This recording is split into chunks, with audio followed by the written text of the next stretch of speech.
Okay, the last slide shows you something similar to what we have before. Okay, we have class A, which has method full, and class B extends A, and it has method full as well. And main method actually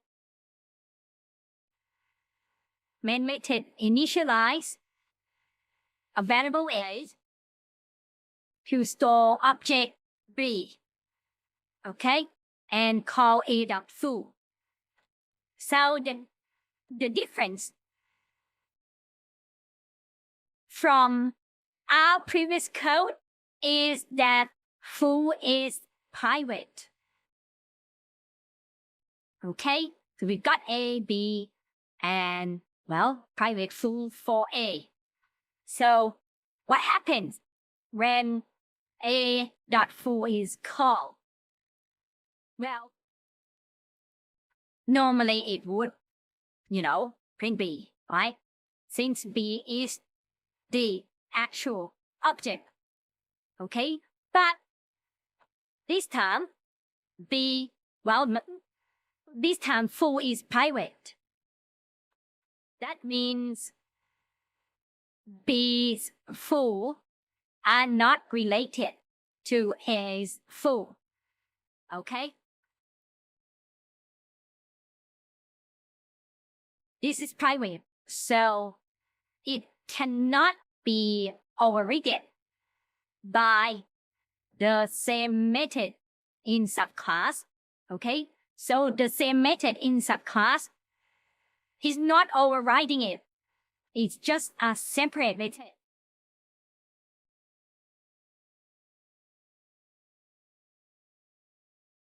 Okay? So when a compiler sees here, when the compiler sees A.full,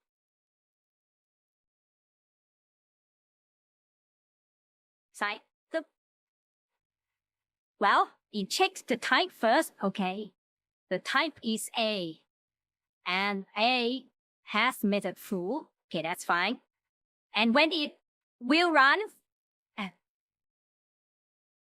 it checks and see that full is private. So that means it doesn't have to go to the subclass. Okay? Full is private means it's not inherited by any other classes. So the compiler knows then that we don't go search the subclass. Therefore, A.full will call full of the superclass and print A. Okay? So private method prevent the method call from doing a dynamic call to the actual object. Okay? Because it thinks,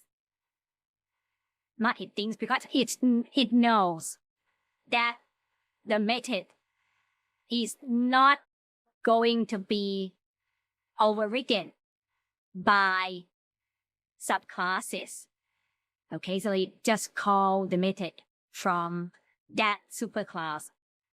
Okay. So we can actually see the run. Let's see this one. Okay, exactly the same. We have private full, print A, and then we have class B, which has public void full. Okay, I'm not doing the main execution here for now. Okay, let's focus on what's in the slide first.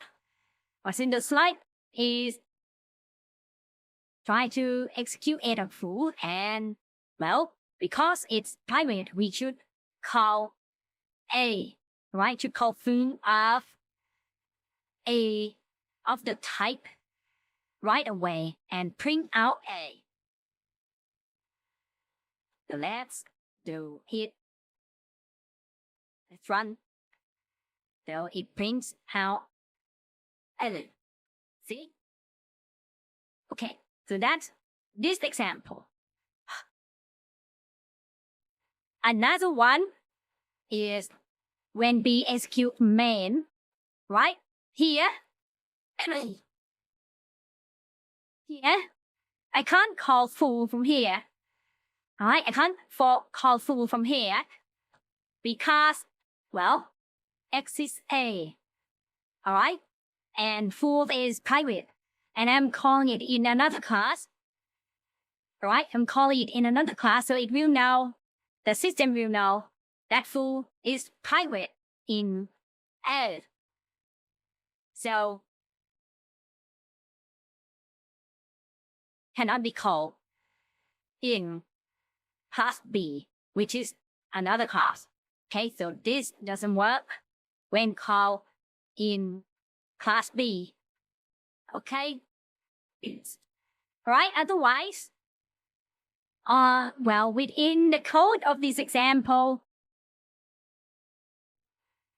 there's an instance of check whether X is an A or X is a B. But this is incorrect, right? This is wrong because X is both A and B. It will answer the first if, alright? The first if will always be true. In this case, alright? But in fact, it's true for both. Alright? So, we must be careful. If you want to use if-else to match, then it's best to put a subclass first so that it checks and return true on a more precise example, on a more precise object, okay? If you want an exact match, then use getClass, okay? So in this case, I use getClass and store, well, x.getClass in A, which is a variable type class, okay? And this is the class we get, and we can use it to compare with some certain class name indicated by A.class that means class A, B.class means class B. Okay, so that's the if syntax for comparing the class that we get from getClass. Okay, this will give us exact class, so it's much more clear. Alright?